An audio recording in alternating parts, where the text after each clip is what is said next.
hey, brothers. Oh, I didn't see you guys there. Oh, yeah. Whew, sorry about that. You know, my buddy Steve and I are just down here on vacation because we got the week off. Enjoying a little island weather tunes here, some Christmas tunes. It's good to see you guys. I understand you're preparing for games this week. Trying to get on to the next round or get out of the toilet bowl. Yeah, Steve and I, we've just been relaxing, just hanging out, having a couple cocktails, just living the high life, relaxing. Oh, it's been a nice week off for us, really. You know, it's a long season. A lot of drama here. It's nice to have a week off every now and then, isn't it? I think we've earned that. I think Steve and I have earned that time off. So I'm glad you guys could stop by the cabana, though, and talk about your games this week. It's unfortunate you guys don't get a break, although some of you will have a nice long break after this week. Whew. Sorry, just got up from that. Oh, it was a lovely nap. You know, no worries this week, no pressures. Just felt a weight lifted. Just like, oh, yeah, I get to relax this week because, you know, that's what you get when you go 10-3 in the regular season. You get a little break. So it's, yeah. Oh gosh, let me take these off. Let me get back into some football. Ooh, whoa. Oh, sorry guys, I've been working on that tan. Man. All right, we do have some games this week though. Some of you suckers have to play. All right, well let's get right into it. Let's start with the toilet bowl because let's start at the bottom. Start at the bottom, and then we'll work our way up to the game of the week. Toilet bowl matchups look like they could be pretty good, at least one of them. I am calling for an upset in one of the games. So let's jump right into it and see what we have on stake for this week. You know, these four teams are going to have far and away the best odds of getting top draft picks, but they do want to win these games because it will only help their cause by adding more, ping pong balls to their chances. So they want to win these games. All right, first game we got on the docket here: Daryl v. Phil. Heartbreaking end of the season for Daryl. I'm sorry, brother. That's your dude JD kind of snake bit you there at the end and kicked you out of the playoffs with his last-second win. But still got a lot to play for. Get those ping pong balls. Get that higher draft pick for next year. Got a good team to build on. We all know that. You got Mahomes, who's had a season that did not live up to his expectations. I got some injury time there, obviously. So we know Daryl's team going forward could be a threat. But let's jump into this, okay? So we've got a 149 to 138 advantage for Daryl over Phil. I don't think it's even going to be that close.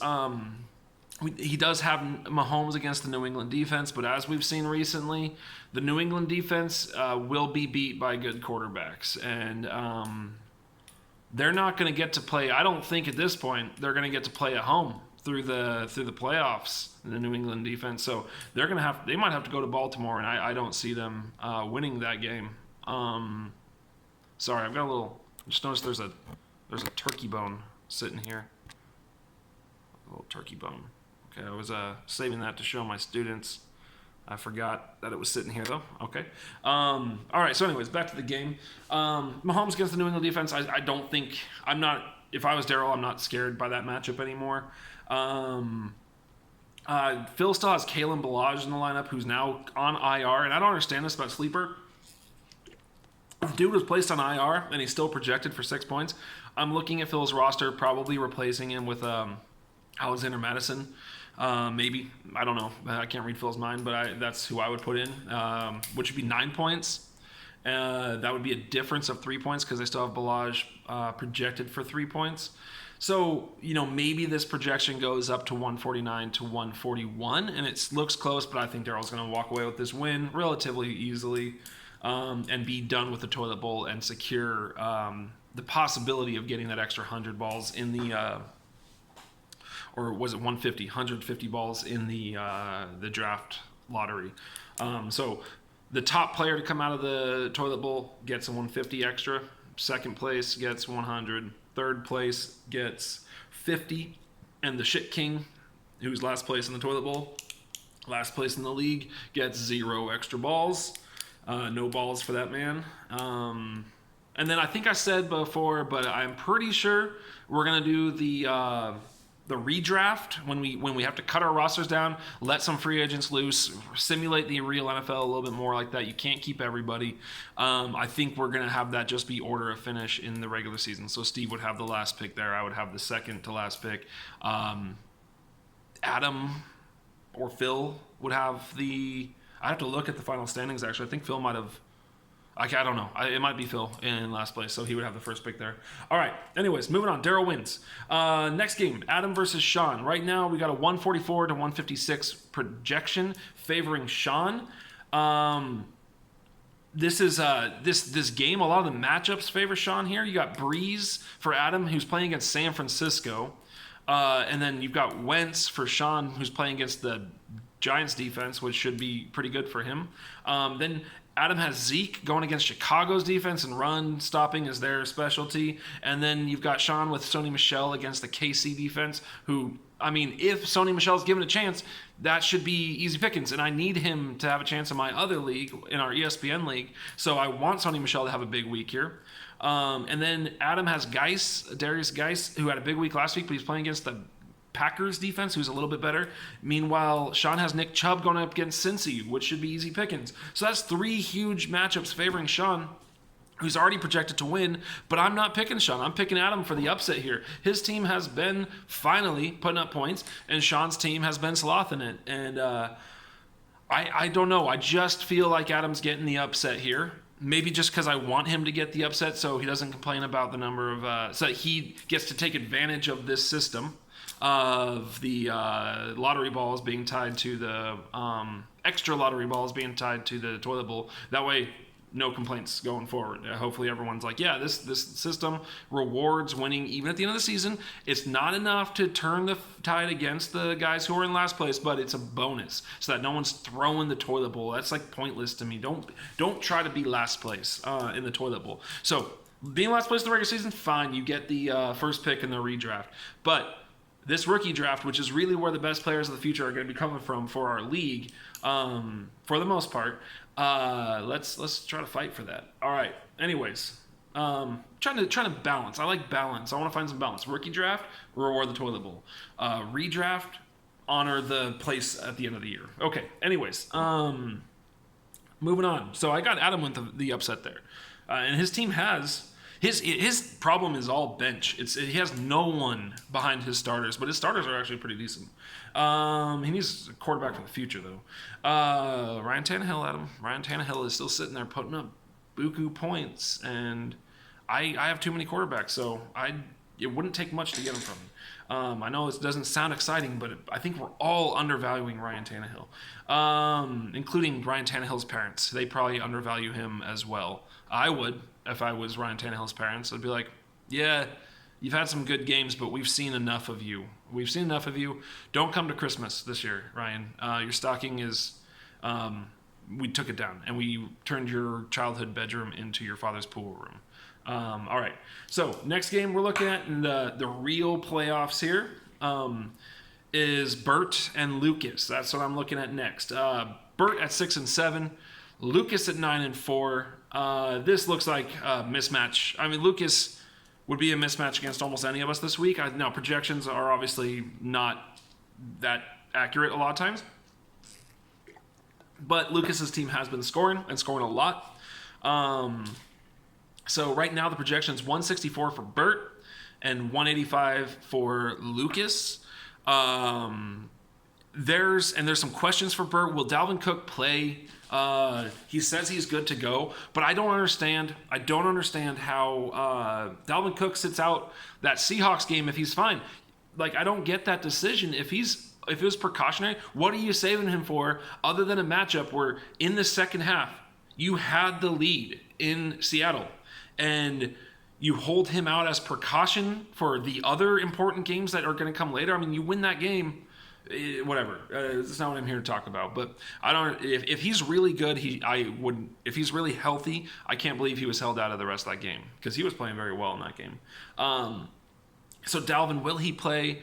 He's kind of lined up across from Lev Bell on Lucas's team, who's got Miami. So that's a tasty matchup too for Lucas. That's one you're going to want to. That's the kind of guy you want to have in the first round of playoffs. You want Lev Bell against Miami's defense. That's the matchup you want. The second running back group is Phillip Lindsay, who is frustrating to own. I know that. As a fantasy asset, he's a frustrating fantasy asset to own. Versus Christian McCaffrey, who is delightful to manage and own in fantasy as an asset. It's just puts up points every week pretty much. It's a plug and play automatic dude. So that helps Lucas a lot. Now, Burt seems to have a bit of a wide receiver advantage here. Cooper Kupp, DeAndre Hopkins, and Robert Gage, Russell, I don't know, R. Gage. I have him on my other team. Rodney Gage. I can't remember the dude's name, but it's Gage. Against Tyler Boyd, Calvin Ridley, and Mike Evans. Now, just name-wise, I mean, that seems somewhat even, but with the way Chris Godwin's playing and taking touches from Mike Evans, that's a bit of a Burt advantage to me.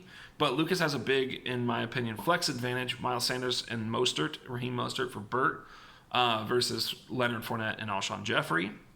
And that's all about Fournette. Fournette's been so good. Burt has players that could. I mean, Miles Sanders and Raheem Mostert give the kind of week they gave last week, and Burt's going to win this game the same way he did before. Well, he didn't win last week. That's right, he lost last week. But if those guys give him the kind of game that they gave last week, he could win this game. The rest of his team needs to follow suit. But Leonard Fournette and Alshon Jeffrey also had huge weeks last week and also have been playing very good football. And I think, you want that Leonard Fournette matchup right now. The dude is just going crazy. So I think Lucas is going to keep this spread. I think he's going to win this game. He's got the better overall team right now. And I think Lucas goes on to the semifinals. Where I believe he would face me, and I don't want that matchup. I would love it if Burt wins this because Burt could have a week this week where his team blows up and scores 200 points and he ousts Lucas from the playoff, and then next week he could play me and put up a stinker of 140 points, and I would love that. I would take it. Lucas is pretty consistent, though. I mean, 180 to 200, you're not going to complain about that, and that seems to be where he floats. So a threat to everyone. If I had to make a prediction right now, it might be that Lucas wins this championship. I mean, he has his team does not have big down weeks in the second half of the season. Not that I can think of. So I'm picking Lucas to win this game. All right, now on to the game of the week. JD versus Mark. Two teams gotten into the playoffs. Mark with sort of a second half of the season run of good play up until the very last week when he put up 122 points against me, and then JD with that last few minutes of the Minnesota-Seattle game, getting his dude Kyle Rudolph, not Mason Rudolph, fuck that guy, Kyle Rudolph into the that one catch that put him over the top in the game against Adam and got him into the playoffs. So that's the game of the week right now. JD is 6-7, Mark is 7-6. This is a big game. I believe the winner of this game plays Steve. And honestly, if you are if you're looking at this and you're saying one semifinals against me and the other one's against Steve, you probably want to be playing Steve right now. And that seems weird since he's the number one seed. So these guys being the lower seed get to take on that guy. And I'm not saying that Lucas should be afraid of me because I said I would predict him to win this tournament right now, this championship. But if you are Mark and JD, you're thinking, man, if I win this, I can beat Steve. I know he went for 200 last week, but his team is only projected at like 160-something this week, no different than them. And so they're looking at this game thinking, man, if I win this, then I've got Steve. A winnable game at this point in the season. That's what you want, is every week you win this week, and this is just fucking point. I'm using some mindless tropes right now. obviously playoffs. You win this week, you move on. But they have a line, is what I'm saying. They have maybe an easier road to the championship. So, all right, let's get into the actual game here. Try not to do the trope thing. I'm trying not to go down the cliches. But, okay. So, big game here. Lamar Jackson versus Russell Wilson. I love it. This is what I mean, if the Niners, who will make the Super Bowl, hopefully, if they were not to make the Super Bowl, I would love to see Lamar Jackson beat the Seahawks in the Super Bowl instead. I would also take the Breeze-led Saints in the Super Bowl. That'd be fun.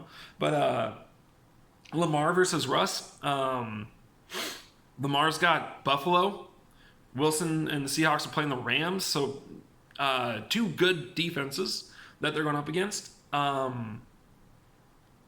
just don't know how anyone... I don't know. You don't stop Lamar at this point. And I think the Rams could stop Russell Wilson, at least limit him. He was limited most of the game against Minnesota until the end. Now, the running backs are really, really even on paper. Todd Gurley and Devonta Freeman for JD. And Freeman's got a nice matchup this week. And then who are they? They're playing against Carolina, and that's a defense you want. I mean, Devonta Freeman has not. I think I read he hasn't had a rushing touchdown this year, which is psycho. It's like crazy. But if you're going to play Devonta Freeman against anyone, you want it to be like Miami's defense or at this point Carolina's defense. They're so bad at stopping the run, or Cincinnati's. Meanwhile, so they're projected for 37 points. Those two. Todd Gurley and Devonta Freeman. Mark has Mark Ingram and Chris Carson, who are undervalued, I think, in the projections this week, and are projected for 34 points. I call that a wash. I mean, Todd Gurley against Chris Carson, yeah, I would not worry about... both of those guys should do all right. And Gurley's playing against... they're playing against each other's teams.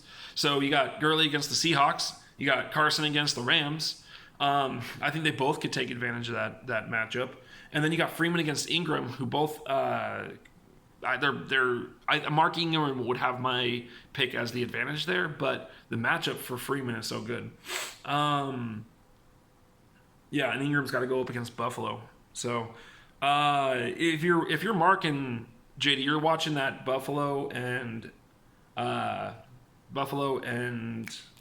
Ravens game, and you're thinking JD wants passing and Lamar Jackson to go crazy, and Mark wants Mark Ingram to be going crazy. So they're both going to be rooting for the Ravens in different ways in that. Now, wide receivers, it looks on paper like Mark has an advantage here. You got Landry, Edelman, and D.D. Westbrook for JD. Why am I having so much trouble with these guys' names? I have too much. This is what I'm looking at. It's just too much writing for this game. I've written down just way too much crap for this game because it's the game of the week in the playoffs. So I'm trying to give more in-depth coverage here, but it's throwing off my mojo. Okay, so JD has Jarvis Landry, Julian Edelman, and D.D. Westbrook, projected about 41 points altogether. And then Mark has Michael Thomas, Tyler Lockett, and Jay Crowder, who are projected for 47 points. But that's leaving out the fact that last week, Lockett and Crowder combined for 2.8 points. Now, Lockett had the flu. Crowder is named Jay Crowder. I don't know. I mean, you got Gardner Minshew coming back, who seems to like DJ Chark more than D.D. Westbrook. This is a tough area of this game for me to project, so I'm going to call it a wash also. I'm just going to be like, you know what? Seems pretty even there. The flex, though, you got Melvin Gordon and Kyle Rudolph for JD, and Brandon Cooks and Joe Mixon for Mark. Now, Mixon's projected for 17 points. He's been playing pretty good football, but Brandon Cooks has been nothing short of disappointing. He's projected for 10 points. He's always projected for double digits, and he hasn't put up double-digit points in like 8 weeks. So I like JD in that matchup. I think Melvin Gordon, and I don't know if he's going to keep Kyle Rudolph. There's some players on his bench that I would personally, I know Kyle Rudolph's got the mojo of points for him for last week, but I would personally play some other players over Kyle Rudolph in that flex position and give myself even better chance. And then tight ends, so I think that's a JD advantage there. Tight ends, Hunter Henry against Zach Ertz could be even. Since week 6, they have both. I saw a thing on Sleeper today. Since week 6, they're both in the top 5 tight end scores. So Henry's projected 12, or it's projected 14, whatever. This is a super tough call for me to make. I believe that Mark has the better team. I do. I do think that Mark has the better team. But I'm going with JD. I'm picking JD for a couple of reasons. One, I like the Lamar versus Russell Wilson matchup to favor JD in that. Watching the Seahawks or watching Buffalo's defense, I think that Mark Ingram will have a tough sledding, and that Lamar Jackson's going to be on the outside making things happen. I think that's where they're going to score their hay. So I would not be surprised. What's up? Are you recording? Yeah, it's fine though. What's up? I'm going to order some porn scan. Let me think about it. Yeah, I'm just about done here. Okay. So I think that is probably in favor of JD on that one. So, and you know what? Mark's wife just interrupted this video, so I'm picking against you, Mark. That's it. She brought the mojo down on you. That's her fault. So I'm truly picking JD. No hesitation anymore. JD's going to win this game because, you know, the Virgin family has just been fucking with me too much this year. So I can't even get that out. Can't even get that out with a straight face. I owe a shot to this league still for a Mark versus Lucas matchup a few weeks ago. I will try to take that at some point soon. But that's so yeah, that's it. Now there's two more players in this league, and it's me and Steve. And our matchup is pretty rad this week. It's us against some Coronas. That's what we got going on. Me against the beat sand. I'm going to be sitting there. If I even watch football on Sunday night, I'm going to be like, beat the fuck out of each other, guys. Just take chunks out of each other. Let's get some injuries for your guys' team. No, I never root for injuries. I want full teams in the playoffs. But, yeah, good luck. Happy playoffs. We've worked hard to get here. As hard as we can work as fantasy owners. So, anyways, all right. Love you guys. Merry Kaliki Maka Christmas. All right. Best of luck this week. Not next week again when you start playing against Steve and I, who are having our vacation. But good luck.